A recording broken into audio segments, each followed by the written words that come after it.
రాధక్క మాట కాదని మన ఇంట్లో పని చేయటానికి ఎవరొస్తారు బాబాయ్ అని కౌశికి టెన్షన్ పడుతూ ఉంటే అప్పుడే ధాత్రి కేదార్ అక్కడికి వచ్చి మా స్కూల్లో పనిచేస్తున్న ఆయమ్మ వస్తుంది వదిన అని ధాత్రి చెప్తుంది. ఆయమ్మనా అని కౌశికి అడుగుతూ ఉంటే అవును వదిన నేను చూసుకుంటాను ఇక ఇంట్లో పనికి ఎలాంటి ప్రాబ్లం ఉండదు అని ధాత్రి కేదార్ చెప్తారు. వెంటనే రాగిని చిలకమ్మ గెటప్‌లో కౌశికి వాళ్ళ ఇంట్లో అడుగు పెడుతుంది.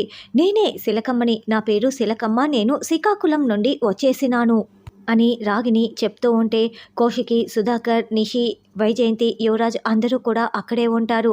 చూడండి మీ గురించి జగదాత్రి మొత్తం చెప్పింది. ఇంట్లో మేమందరము ఉంటాము.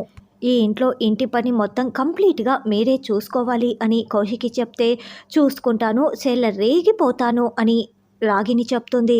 ఈయన మా బాబాయ్ పేరు అని కౌశికి చెప్పబోతూ ఉంటే సుధాకర్ గారు నమస్కారం బావగారు ఎట్టా ఉండారు అంటూ రాగిని నోరు జారేసి మాట్లాడుతూ ఉండటంతో అబ్బా ఇలా దొరికిపోయాం ఏంటి అని ధాత్రి కేదార్ ఒకరిని ఒకరు చూసుకుంటూ చాలా టెన్షన్ పడుతూ ఉంటే నిషి కౌశికి అందరూ షాకింగ్గా చూస్తూ ఉంటారు.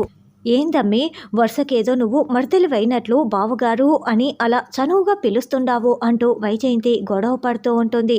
అబ్బా ఇలా నోరు జారేశానేంటి అని రాగిని టెన్షన్ పడుతూ ఉంటుంది. నిషి కడుపుతో ఉందని అడ్డు పెట్టుకొని ఇలా రాగిన్ని ధాత్రి కేదార్ ఇంట్లోకి తెచ్చిపెట్టి ఉంటారు.